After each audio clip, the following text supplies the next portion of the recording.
Oh, man. You know what? When we say we are going to keep our word, we keep our word. And when we say that he's going to keep his word, he keeps his word. And that is exactly how we love it here on hashtag MSW.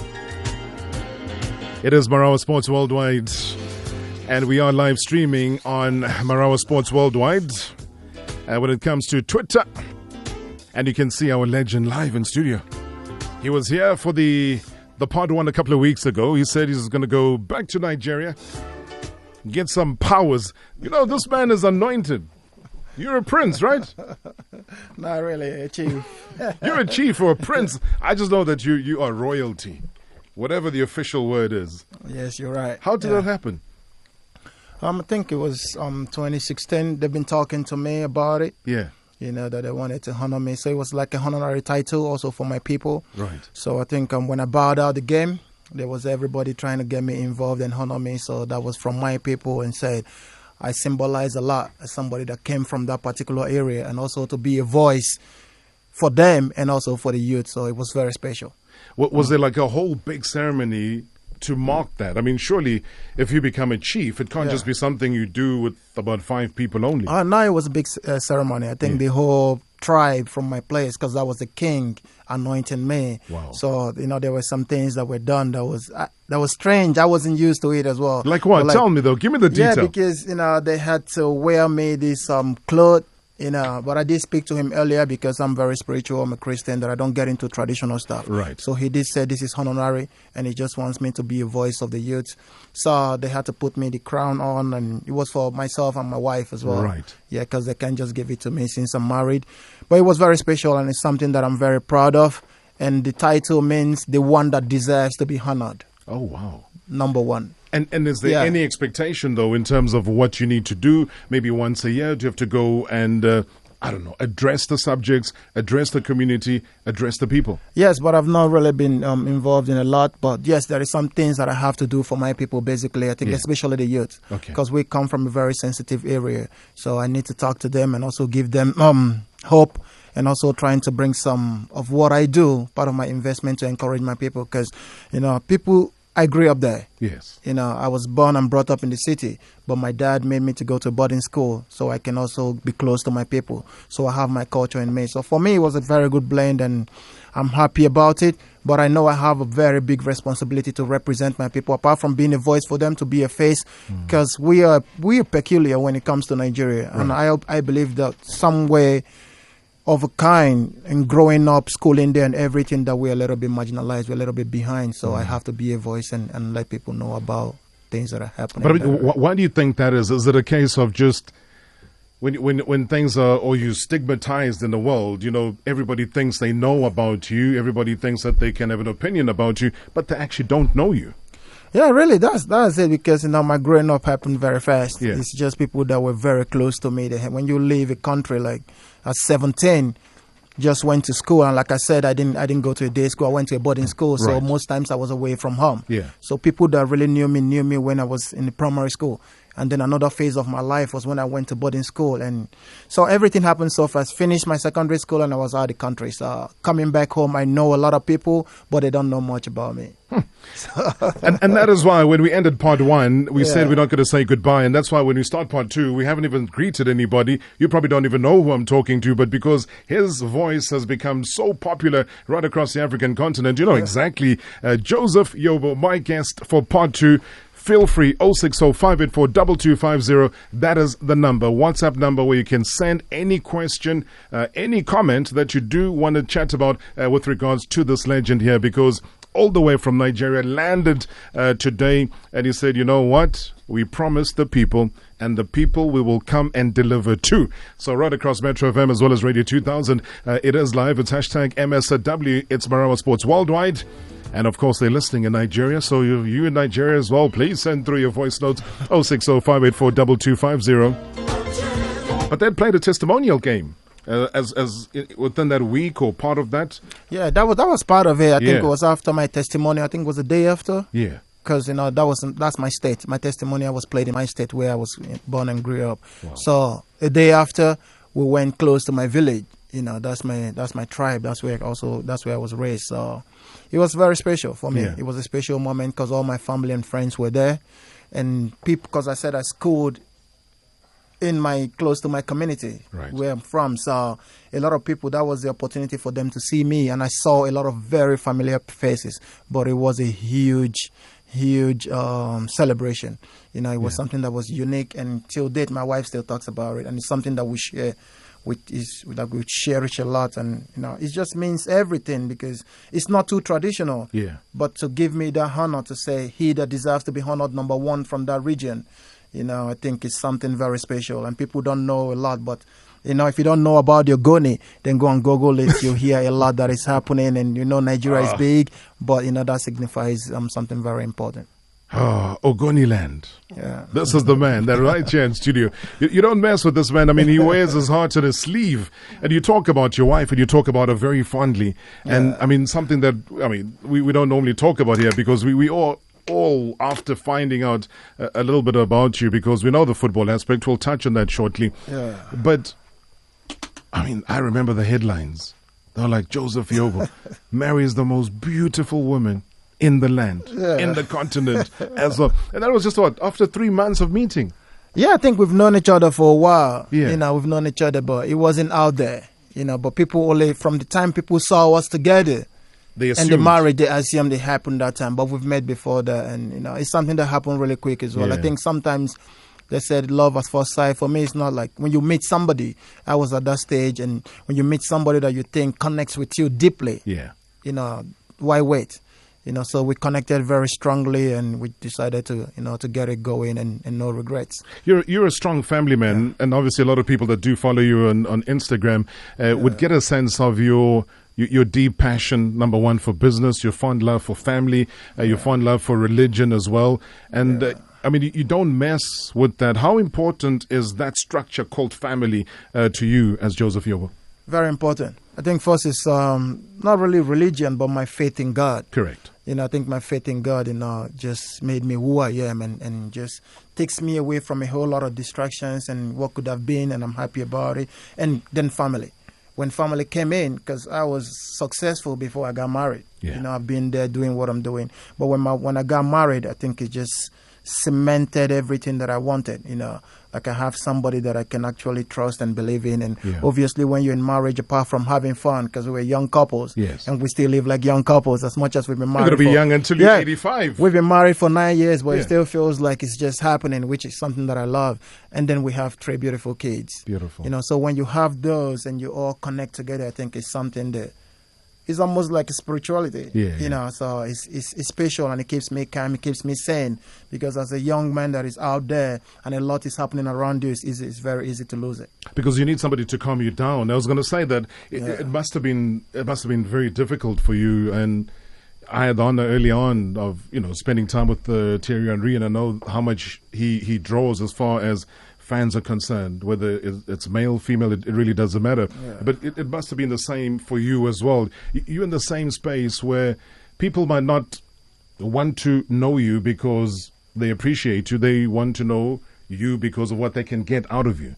And obviously the attention from the females as a football player, I mean, that is synonymous with your success, with the money that comes with it, etc. How are you able to just be able to block that off and focus on where you want to go? I think as a young man, it's always, when you're single, it's always important to also enjoy life. You know, I think I had that phase, but I also saw the troubles coming. Like, I knew there are people that came to me and said, hey, you're never going to get married to a Nigerian girl. Sure. Yeah, because of how you try to live your life and what you do. I said, no, until I find the right person. So I think when you meet the right person, even before then, we all have targets in life. We all have dreams and visions and ambitions where we want to get to.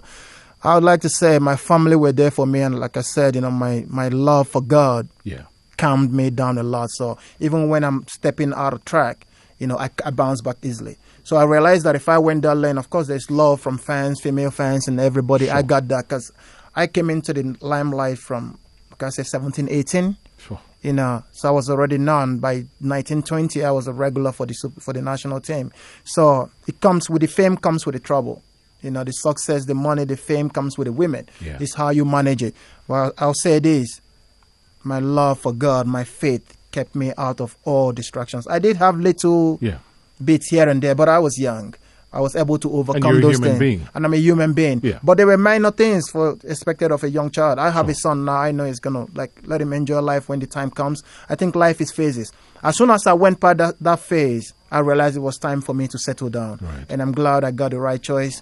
Happily married with 3 kids is the best thing in my life. That faith that you talk about it, and you talk about it very fondly, and as long as I've known you, that has been the pivotal part of what anchors you as an individual. Where does that come from? Who was the one person that instilled that faith? Because you don't just pick it up from a tree. True. It was my parents. Like growing up from an average family and realizing that, okay, there are challenges and struggles, but still we still have to achieve what we want as a family and as kids.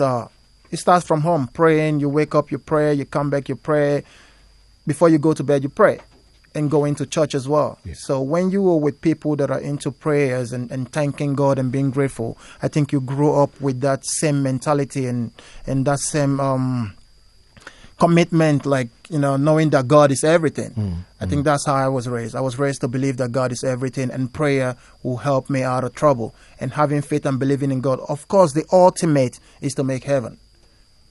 Apart from being a Christian, is to be born again and to be able to touch people's life to come to Christ. Because I'm a Christian. I know there are other people that have different beliefs, but I'm a Christian, and that is something that was installed in me by my parents.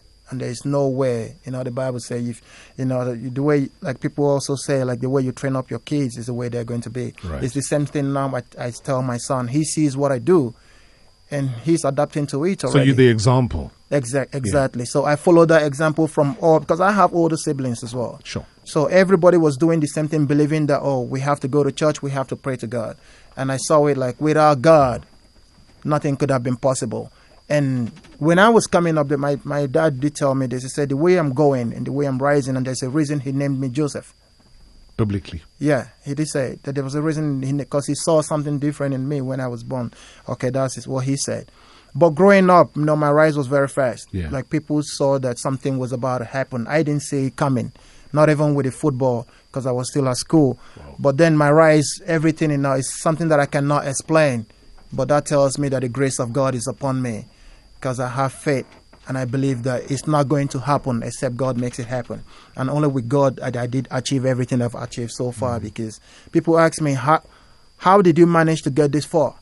And starting from a very young age and being that consistent, I say it can only be God. Because everything I do, whatever I do every day, I put it in the hands of God before I start. Whether it goes well or not, I'm always thankful to God and grateful. Because the one thing, you would not have been able to get to over 100 caps playing for the Super Eagles if you were just a person who drifts in and out of form, drifts in and out of consistency, drifts in and out of respecting your country's flag. You would have not, Joseph Yobo, trust me, you would have not gotten there. Spot on, Rob. And to say it, not even for a Nigerian team. Yes. Because, we were seen at that point like the giants of Africa. So for you to be that consistent in the national team, and I came through the youth ranks of Nigerian 99 under 20. So to break into the senior team and from day one, never look back, to have such consistency, it's only God. And I got the good people around me as well that were talking to me. And, because every team I played for, especially in the national team, for many years, I was the youngest. So everybody, most of the players took me as a younger brother that would talk to me, especially, I have to give credit to somebody that was very, very special to me, Sunday Olise. Yes. He was the one that, when I came through the ranks, he was the captain, and he just took me and said, hey, it's there for you. You have everything. Keep doing what you're doing. So he gave me a lot of support. But you just hang out with biblical people. Here you are, Joseph, the man from the Bible. And there you are having a role model by the name of Sunday. My goodness. Marawa Sports Worldwide. Balambula Bajita says that that hero Joseph Yobo has handed over 300 scholarship awards to students ranging from primary to tertiary level in Niger without boasting about it. He says, God bless him, a role model indeed. Yeah, behind the scene, I try to reach out. Not everything you do, you want to put in the media. I wasn't that type of a guy. I do a lot of things behind the scene and support people differently without actually. So he is very correct. And, some things that you do is left for you and God. And I'm just happy that I was privileged to be in that position to support people. Sure, 300 scholarships. That's amazing. #MSW. Robert Marawa, Kopano, Sipini mo Rustenburg, ke itumeletse go utla o buisana le legend eo ke re ke mo fe salute mo shape ka bele e golo ya koloi legend. All right, great voice notes that are coming through 060-584-2250. Joseph Yobo is my guest here tonight for part 2 of what is an incredible journey. And as I say, half the time we always focus on the football, but we really focus on what makes the human beings that become the superstars. And in this case, talking about Joseph Yobo, having represented back in the 90s at Standard Liège, before moving to Marseille, he was on loan to Tenerife, before going on loan again to Everton. Everton decided, you know what, we can't waste such talent. Let's keep this man here. And that is where he really made his mark. Many a year and a season where he represented from 2003 to 2012. And, records went tumbling down. Hey, kind of went to Fenerbahce on loan before again settling down with them. And then, the final leg was really with Norwich City. And he sits here having been the former captain of the Super Eagles, record number of caps that he did achieve. And trust me, when you get to 100 caps for Nigeria, hey, you're doing something special, my friend. I mean, you must sit back and wonder, because there were so many different generations that came in and left, and left, and you were still a part of it. What do you sit back and marvel at, especially when you reflect, as I say, 101 caps for your national team, especially Super Eagles? You guys are blessed and talented with so many players scattered around the entire world that come back when it's national team time and play for the Super Eagles. And here you are breaking records. Yeah, I think first and foremost, I'm very grateful to God for everything I achieved, but now I appreciate it a lot more. Right. When I was on season, when I was playing, I didn't I didn't really bother. I was just enjoying the moment, but it got, with the 100 caps, there's a story behind it. I think Kanu was 86 caps, so it was close to when I got my 86 cap. Everyone realized that I could be the first one to get to 100. And that became very special, to be the first centurion for your country and a team like Nigeria that is blessed with so many talents and so many legends. Like you rightly said, Rob, I came through different generations. I think about 3 generations. I think I played with the Olise, the Finidi, and then with JJ, and then my era in 2014. So 3 generations. I think, looking back, I feel super blessed. And like you rightly said, Nigeria is so blessed with a lot of talent. There's a lot of competitions. And to be able to hold a position for that many years, honestly, I don't know how it happened. Every manager that came through picked me as number 1, because I played through different managers as well. Correct. So for me, I just think is me being a human being, what they see at first. And then comes the talent and my ability, what I show in the training and what I do in the games. So even when things are very tough, I never looked back. I never turned my country down. I was always there in the difficult times and in the good times. But very special moments that, the story cannot end today. I just look back now and I tell my son, and he's been aware of what is going on, what I've done, what I achieved with the national team and the club side. Very special experience. Like, words can be put together, how all these things happen. But obviously, apart from my faith, there is hard work. There is commitment and dedication. And me believing in myself that I know I do have this talent. I have to give my very best to be able to maximize what God has given to me. Have you celebrated it, though? Because we normally lose that sense of saying, I have achieved. But have you taken time to celebrate that was your commitment, that was making you to be number 1 with every coach that came your way? And hey, just like South Africa and a lot of African countries, when it comes to coaches on the continent, you never know the next camp if it's going to be the same coach again. But for you, have you taken time, though, Joseph, to sit back and maybe try and celebrate that just a little bit? I know it's outside of who you are, but would you think of it? I thought about it, especially with AFCON coming. Because this AFCON as well, like, okay, with my career, I'm one of the very few players that had a super testimonial. So that is something that is very special to me. But outside that, I look at the achievements, and I haven't been able to play 6 AFCONs, played 5 without getting to the finals, and then winning the 6th one when I already said, after this, I'm done. Right. It's something that is very special. I was talking to my wife and some friends. I said, you know what? maybe before this AFCON starts, it's about time that we celebrate something special. Because I went through, I think I have the record for 6 AFCONs, and it would have been so bad that I left the national team without winning a major trophy. Right. So it's very significant, and everything about the national team for me, I do have special memories. Spot on, Rob. It has to be celebrated. I'm speaking to a few people. Hopefully, when I get back home, can get a few people together and thank God and be able to like talk about things and just celebrate a little bit, because these are special moments that would last. In my lifetime, it will last forever, so long as I'm still alive. But my son as well is taking over from me, and he knows all this history. So it's something that is very special that even himself is talking about it. And is he playing football? Yeah, but we talk about football. He's a Liverpoolian that part I don't want. But he's picking up the talent and everything, and he wants to be a footballer. I think love your son. I love you. Where is he? Can we call your son? Please, let's get him on the line. I don't know where he got that from. I'm still shocked. But he's in good hands now. He's in good hands for tomorrow. Tell him that I'm going to send him a message. I'll say it again. I hope he loses, so I can tease him a little bit. So. And the funny thing, he's only lying, but he loves the banter. Oh, yeah, wow. he loves it. He's so into his football that I'm so shocked. So all I do now is to encourage him. I pray and I hope that he gets there too. That is beautiful, though. I mean, I always say that kids of today have got another advantage, and he's probably one of those who plays a lot of PlayStation. So PlayStation has taken something to a different level where kids can tell you a lineup of Man City, and they can tell you a lineup of Watford, of all teams, and they'll tell you who was substituted when and how. And it just becomes unbelievable. I mean, I've got a nephew that loves football. He, obviously started supporting Man United, changed to Man City. But the one thing I learned as well from our interaction with him as a young man was he knows the game. Yeah. And I can only imagine that your son also gets preoccupied and he goes on the net and he reads up and he plays the PlayStation. They buy the play. I don't even know how these things work, but they do the transfers and everything else. And you get surprised. You're like, hey, you want to be like me now, child? I think, if his talent go the way it's going, I see him being even better than me because I'm his dad. So I'm bringing my experience and the support that I'm going to give to him. And that's why I say to him, I said, my dad passed away earlier. Before I even became a footballer. And he didn't really want me to be a footballer. He wanted me to go to school. So it's very different when you have a supporting parent that are encouraging you to follow your talent and go to school.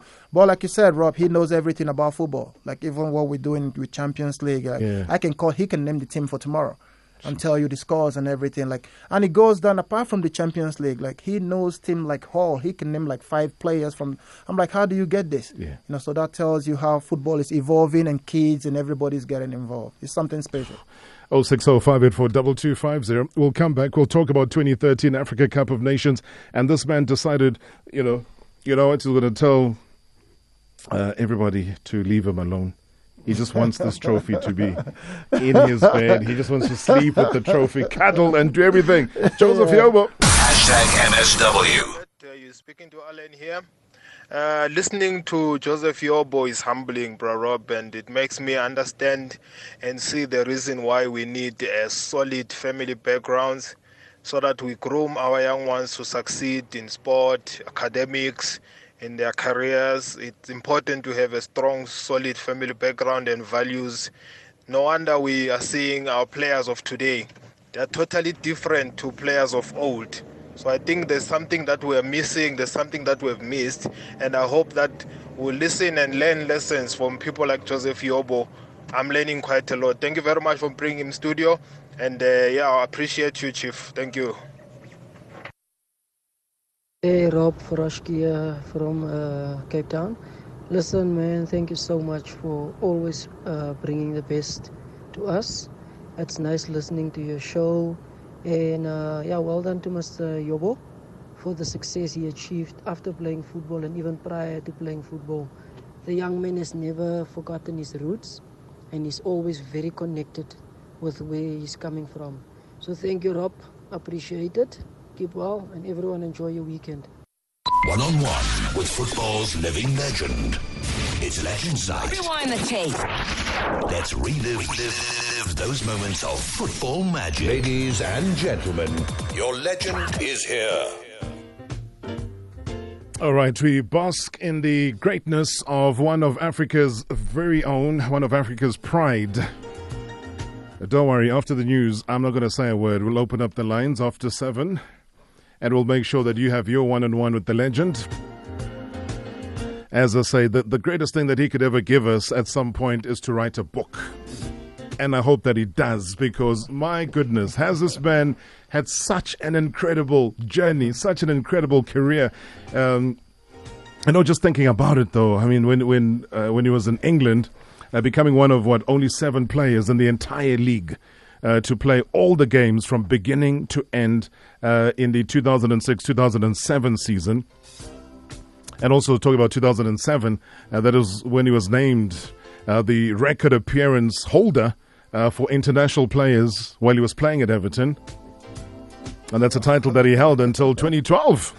I'm shocking him with all of this. He probably doesn't even know this. He also became the first African to captain Everton. And that's a position he grabbed, like we spoke about the last time, in the absence of Phil Neville during the UEFA Cup match against Larissa of Greece back in 2007. You know all of this stuff. Why am I shocking you, legend? Yeah, those are incredible records and stats. Like playing for Everton, like I said, is everything for me. And you're going back to 2006, 2007. Like this is what I'm saying. Like I don't even know how I get to those positions. Like playing every minute of every game, the whole season. Wow. And we know how the EPL is so intense, and with injuries coming and everything. And that's where my faith is strong. Because when I get going, I know that God got me. But I know I still have to put in the work to get to where I'm going. I never wanted to have those records. I just enjoy the moments while I'm playing and doing well for my team to stay in the team. But as you keep playing, you realize that towards the end, you can always achieve something. And they remind me of it, and it was very, very special. To go through that period of 06, 07 is exceptional. For me, it's very remarkable, and it's something that I hold very dearly to my heart, because Everton signifies a lot for me. Yeah. They did a lot for me. And I thought they showed me to the world. But I have a lot of presence. I think I have over 230-something games for them. And like we know, I wasn't a fringe player, so that's not at all. That's a lot to be able to be competitive on that high level. Because Everton is a very competitive club, and I played with and against some very good players as well. So and it was a very competitive era, especially that 2006, 2007. Your manager who were you managed by at that time? David Moyes. That's David. Yeah, David Moyes. Yeah. I guess in many silly ways, and the way football is, for whatever reason, Sir Alex Ferguson always believed that if he had to leave Man United, David Moyes would be the man to replace him. And it obviously happened that way. Yeah. And, sure, football is football. Things didn't really work out for him. A different club, different jump, different everything to what Everton was. But you can't talk about Everton without talking about David Moyes. So clearly something worked there that, obviously for whatever reason, as I say, did not work at Man United. How did you find him as a coach, as a manager, as a human being? Yeah, I think when I first met David Moyes, I think that was just before 2002 World Cup, Nigeria against Ireland. So after the game, my agent brought him. He said, he wanted me. I said no after the World Cup. So after the World Cup as well, because I wasn't going to Everton. This is the truth. I was going somewhere else in London. Wow. Which club? No, you've retired now. You can tell us that. Okay. We had Arsenal, and they told me there was another club, and the club in Germany. So I don't get involved. So I trust my agent. He said, okay, you're going to London. You're going to speak to Arsenal, and then we take it from there. Wow. But then my connecting flight, we got to Liverpool. And he said, oh, you're back here to see Moyes. Let's just talk to Moyes. I was like, but okay, let's just talk to him. Let's see. So we got to Liverpool, went for lunch. He just brought me over. Like he told me everything that I wanted to hear. He said, I know you have high ambitions, But he promised, he said, Everton is just a stepping stone for me. He wants to make me, he sees I have the quality to be one of the best defenders in the world. And he wants to do that and then sell me after 2 years. So it was like an understanding between us, knowing that I wasn't going to stay at Everton for long.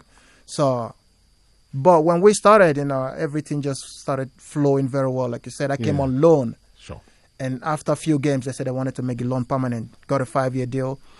and the rest was history. But he is somebody that is very disciplined. Yeah. I think he's a straightforward person. You know, if you confront him, he will tell you to your face exactly what it is. And I appreciated that a lot about him, because and he was a defender, a former defender, so that he taught me a lot of things. He's a hard worker. Like, we spend a lot of time on the training pitch trying to strategize what to do, how to play. So everything you see happening on the weekend is what we worked on during the weekdays. So, but he's a very strategic manager as well. So I wasn't surprised when he went to Man United. And I spoke to him a couple of times, but I know he inherited players that also weren't at their very best. And we didn't see a lot of his players in that team. And going to Man United is a big leap for him as well. I just felt he needed more time so he can install his own style, his ideas and everything into the Man United team. Obviously, we know he's coming from Everton. Man United is a bigger team. But I think it was a good experience for him as well. And we, as his former player, I wish he had more time. But I was his first signing. You know, when Moyes came to Everton, he said he wanted me first. So that's, he was talking to my agent, but special memories with him. Yeah. And I'm very thankful for everything that he did for me as well. But when I left Everton, I said it last time, I signed a 5-year deal. But then I realized after signing that deal that I needed a new challenge. I couldn't turn them down. I couldn't say no to Everton because they've done so much for me as well. But after signing a deal and realizing that, maybe I need something new, I think at that point there was a missing link. But it had nothing to do with the club. It was just me looking for a bigger challenge and also trying to win some. Of course, you're such a competitive person as well. Yeah. All right, we'll take more of the story. Wow. I'm so into the story, I even forgot to look up at the clock. We're just slightly after the news, but time to find out what's happening in the world. Hi, Marawa. Good evening to you and the legend, Mr. Yobo. As a legend, he did play many games and in many with many managers. Who was the best manager, national team, and also during the club in Europe? All the best, and he must keep it up, that good heart that he does have. Thank you so much. Max in Pretoria. One-on-one with football's living legend. Ladies and gentlemen, your legend is here.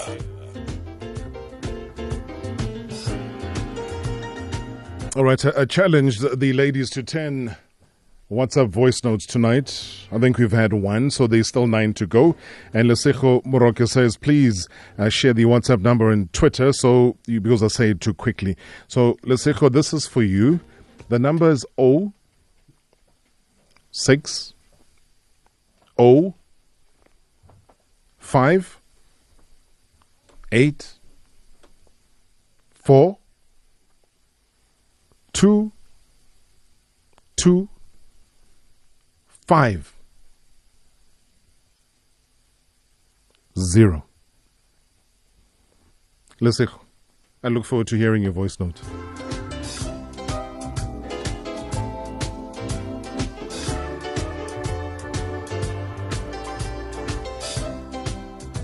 All right, our legend is here, Joseph Yobo, an incredible story as well. I'll ask him about time spent with Wayne Rooney because, he was his teammate at some point. Siyabonga Maloka says on Twitter, I wish most of the PSL players are listening to this interview, talking to Joseph Yobo. Such information and such a life. I agree with you. 089-110-3377, 089-110-2000. Those are the numbers to dial. Radio Metro, Metro FM, as it's called now, and also Radio 2000. I'm going to go to our first caller, in fact. Let me go to Tumelo. Hey, Tumelo's where? Tumelo's all the way in Pretoria. Good evening. Good evening, Rob and the chief there. How was it? The chief is strong. Chief, you good? Yeah, I'm all good, thank you. Yeah, how are you? Yes, Rob, I just want to direct something to Chief the man. Yeah. Maybe if there's any moment that he would like to share with the South Africans while Steven Pienaar was still that side. It doesn't matter if it's a fun or sad or happy moment that they shared with Steven Pienaar while that side.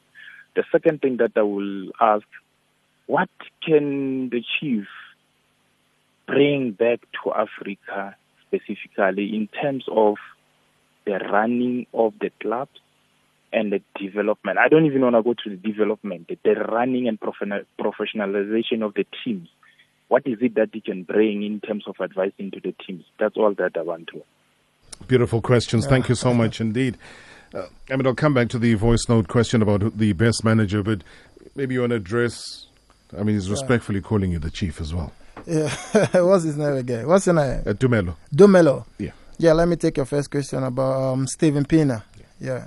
Steven is a very fun guy, though he likes to do his own thing as well. But when he came through, he has this immense talent that Everton needed at that time because he keeps the ball very well. He was a very big part of the team, an integral part of that team. So it was fun playing with him, very special moment. And when Pienaar came through, before I became a chief, since you called me a chief, Steven Pienaar was the one calling me a chief. And I don't know where he got that from, but maybe I asked he knew him one the day. future. Yeah, and I think it's also maybe because I think Lucas Radebe. Yeah, he's the chief at Leeds. Yeah, and then I think he got it from somewhere. And of course, I'm always up there, when I'm doing my thing with my work. So he always calls me the chief. We had so much fun memories. I think we did few things together, and he's just a cool guy and no problems. And how he adapted, because we had 3 Nigerians in that team, how he adapted to us, and he speaks pidgin English. Yes. Which I was very surprised about. Oh, wow. Yeah, so when we're communicating, he gets involved. He understands everything we're saying, and he can communicate with us. So that was a very special moment. We shared everything together, and he was a special talent. I didn't even know that. And I was with him earlier this morning, and the minute he walked into the room, and Thierry Henry called him Mr. Magic Feet. Yeah, calls Magic Feet. How are you, Mr. Magic Feet? It's like, wow, okay. I asked him to explain, and obviously says he did some crazy things because I think they played against each other for the first time at Ajax Amsterdam. And that's when he could see the silky skills, the way he was able to hold the ball, dribble, make the passes and everything else. Yeah. The earlier voice note was asking about the managers, whether it's at national team or at club level. Who's been the one manager that you reckon has been the best manager for you? This is a very difficult question, I must admit, because like I said, I have a history with every manager. Only 1 or 2 I can say I did not get along with. Yeah. But every other manager that I played with understood that I was coming through, either the ones that gave me the opportunity or the ones that realized that without me, we were going to have issues. And I think I will go with the one that gave me that confidence. Coach Shaibu Amudu. Yes. Before every game, Austin Eguavon, but more of Coach Shaibu Amudu, may so rest in peace. He knows my story. And he will come to me and tell me, hey, Captain, I trust you. I can see how you're training. If you show up today, I'm going to sleep well because I know the team will win. And I'll take you back to 2009, qualifying for the 2010 World Cup. Mm-hmm. Like we were struggling through the qualifying stages. And 2 of those games, he came to my room and spoke with me and said, these are away games. And that period, we usually struggle to win away games. And I think the first one was Sierra Leone. Very difficult game. Sure. And I scored the only goal at the 85th something minute, Yeah. And then from there we went to Equatorial Guinea. Again, he spoke to me, and I scored the only goal, and we won 1-0. And I think those 2 away results puts us in the pole position to win at home, and then that's how we qualified for the 2010 World Cup. Sadly, he did not make it. So for me, he is number 1. But it's also with late Stephen Keshi as well. People try to compare me with late, even himself. He always, when I started, he picked me up and said, I am one of those that can actually, replace what he's done, right. That he's seen me. And he gave me my first opportunity, I think, at 2021, to be the captain of the national team in front of many senior players. And when I asked him, he said he did that for a reason, because he sees me as the future captain. Wow. And everybody must respect that. So he was a big influence until there was a little patch. Sure. That was, politically. Right. But he knew that I was the captain. He was the coach. And when things went the other way, I told him how I felt, and he understood where I was coming from. But to cut everything short, he's somebody that, influenced my career a lot. He was a big part of my career. And like I said, he was the captain, won the Nations Cup as a player, won as a coach. 2013, I won the Nations Cup with him. Yes. And then played my last World Cup to get my 100 caps with him. So there's a huge history, but sadly, it's so sad every time. This is one of my biggest regrets, that I lost 2 influential coaches in my life. Wow. The same period. Like Coach Shaibu Amudu and Stephen Keshi, they can write a book about me without me saying anything. I'll just give a pass. Sure. So it was very touching and very sad, but they were very influential in my career. And such humble human beings. Yeah, and then for the club side as well, it's difficult because I have David Moyes. Yeah. That believed in me, brought me to the EPL, that showed me to the world. But also when I went to Turkey, because I wanted to go win laurels and win trophy, to play for a club like Fenerbahce at that time, the coach, I could coach a man that brought me. He never really said many things to me. He would just say, go out there and play and just lead the team. Yeah. You know, so I came through, not wearing the captain band, but as one of the captains. Sure. So every decision he made, he carried me along. He believed in me so much. For some reason, I don't know. So he influenced my career, and I won a few trophies with them. So David Moyes and I could coach a man of Fenerbahce then were very influential. Mbazo, thank you so much for your patience. Good evening.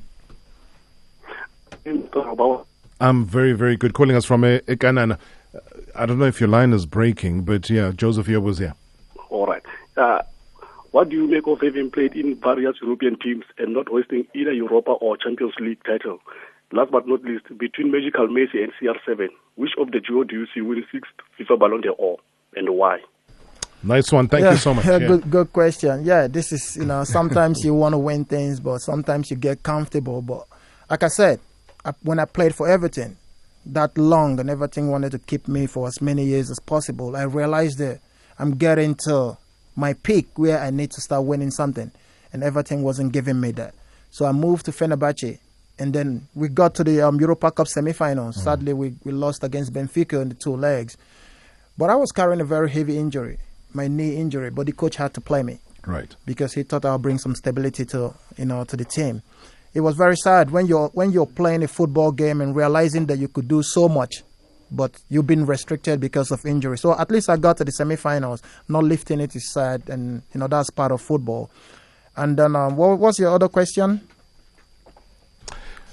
Ronaldo and Messi. I think this conversation is not going to end. It's not going to end. But let's go back to the Champions League and what we saw and what happened in the league.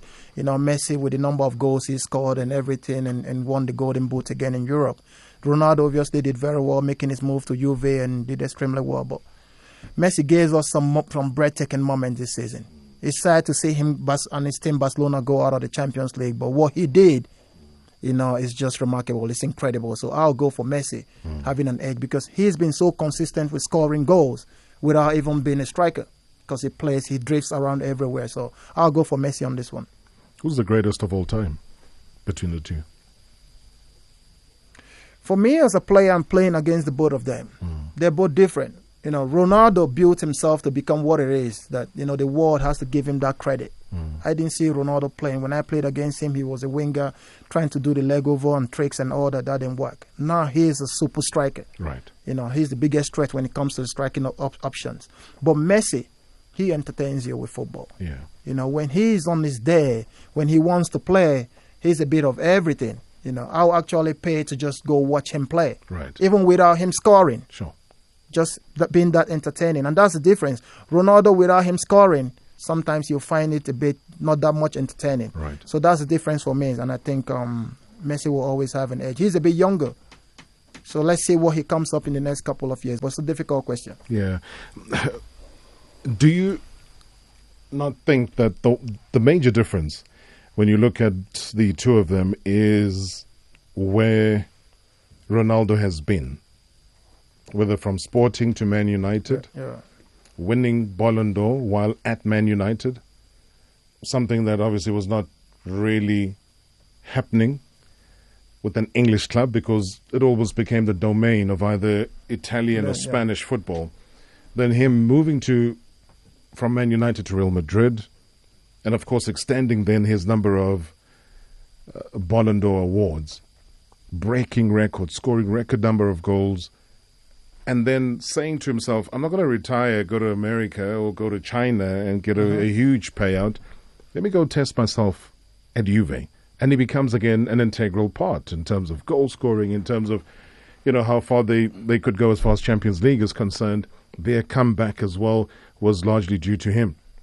So what I'm trying to paint is a picture of a player one of the greatest that we've seen, that has moved from club to club, different clubs having to adapt, play, still become the best, move to another another country, play for another team and become the best, adapt, and so on. Messi's been there, since he's been, at the academy, and everything has to center around him. If a Messi had to move away from the comfort of a Barcelona and everything happening around him, do you think he would achieve as much success if he had to be out of there?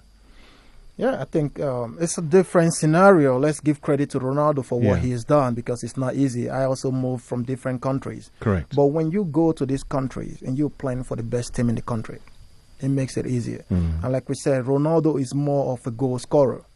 So if you have people that can give him these balls to score and passes, though he makes some of the goals himself, he scores some incredible goals. So credit to him. That's a factor when they're making the decision on who is the greatest of all time or whatever it is. Correct. That is obviously a factor. But I look at Messi's talent and what he brings and how he entertains whenever he is playing. And I see Messi, let's go to the EPL now. If he goes to a team like Man City, he's going to be a king there. If he's going to Man City. And Man City is playing a similar type of football like Barcelona. He's got the Barca man who's there. Who is there. So everything revolves around Messi. Yeah.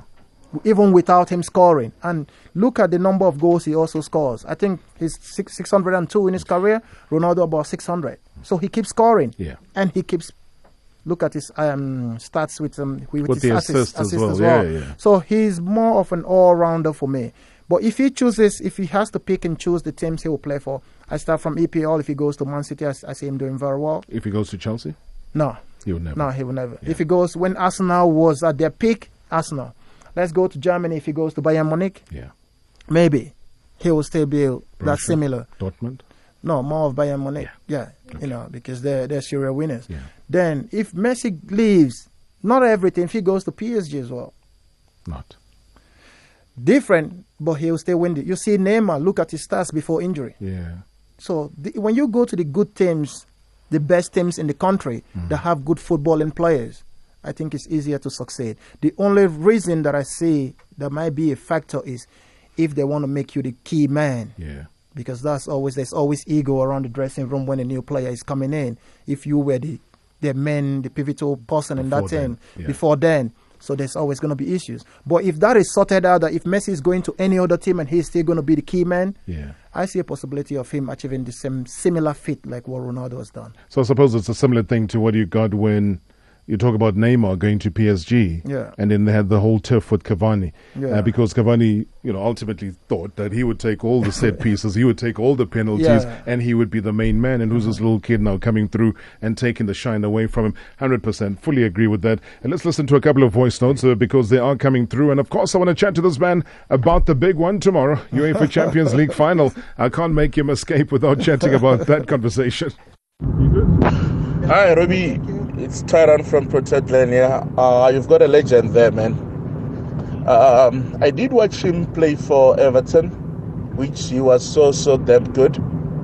But I don't want to comment much on what he does on the pitch, man. I'm very impressed on his analysis of the game when he do the duty for SuperSport with Dwight York. Oh, man. The way he analyzes the boys from Netherlands, Ajax, that was something else.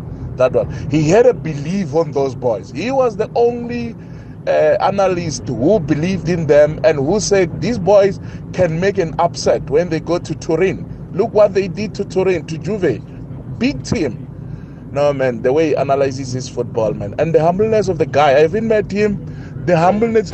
You can hear the humbleness while he's talking to you there, Rob. He knows his story. He's very proud family man. What a man. I'm impressed. Yobo, keep it up, dude. Thank you, my man. Yeah. And then, the accolades come through. What you've done in a very short period of time of being a pundit has a lot of people talking. Absolutely, Rob. Like, this is one thing that I was just sharing with some friends at the dinner table just before I came through. Yeah. I go through the airport now and people see me and all they're talking about is what they saw me doing for SuperSports as a pundit. Yeah. You know, like people hardly talk about what I did as a footballer football right now. side, So yeah. it's the moment. Everybody's saying, and it's encouraging to hear that Yeah. from people, to see that, oh, you know, I started from you, and to see people come in, and, you know, I have another fan base now just from being a pundit, Yeah. you know, which is something that, you know, I think is special. But that's important because in conversation, and I know that initially it's something where you were like anybody else. Yeah. We all get nervous. But then because you have the love of football, Yeah. and the one thing that I can credit you for is that you don't just rock up. You know, I think I've worked with a lot of people who come through, so-called world superstars, and they don't take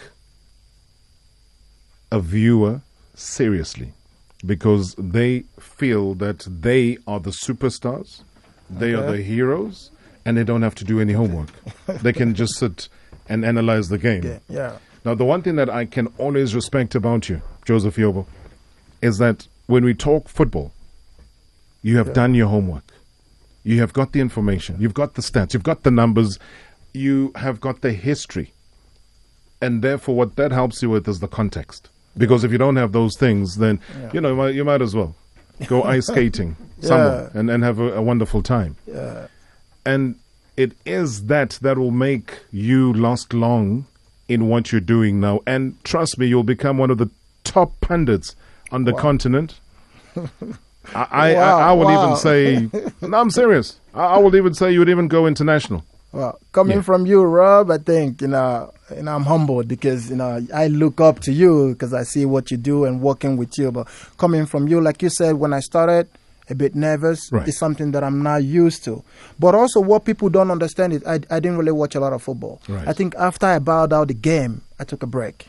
I said, you know, football not in my house. Let me just have a life away from football. Yeah. Let me just breathe. Yeah. So it happened so fast that I wasn't really ready for it. And I didn't want to turn it down. But like you said, I started nervous. I know I had to do my homework. Yeah. And it's almost like this is my life. Whatever I get myself into, I get committed into it. And I know I have to put in work. And you know everybody's watching you. It's a live TV. It's not recorded. Nah. You know, and No, hearing that's gotta be this, now. and hearing this from you and from other people, that, you know, it encourages me to even do more. Yeah. And I always believe that I can always improve and get better. No, I've got no doubt. I've got no doubt. And Yeah. and I'm not saying it because you're here. I've said it to other people as well that have asked me about what are my impressions about. I'm saying this guy, don't even mess with him. This guy is going places. His analysis is on point. And you know what? You've got to have a mind of your own. Yeah. You know, don't worry about who's sitting next to you. Yeah. It could be a former world player of the year 20,000 times. It does not matter. No, What it doesn't. matters is your opinion. Yeah. What matters is your analysis. What matters is your research. And that is what we will ever remember you to have done. And I Trust think- me. and That- everything else, yeah. forget about it. And I think also, for me, it doesn't matter if it's Messi or Ronaldo. That I am Joseph Yobo. Yeah. And when it comes to that point, and I tell people, don't be hypocritical. When you cross the line or you try to prove a point, I also have a point to prove. So if you get to that point, then you see the other side of me. But I know. We've seen the other side of you. Yeah, you like the furniture's going to be moving. Guys, hey, Joseph Yobo, when you get to the other side, you don't want to be on the other side. All right, just very quickly, though, who's going to be taking this UEFA Champions League final?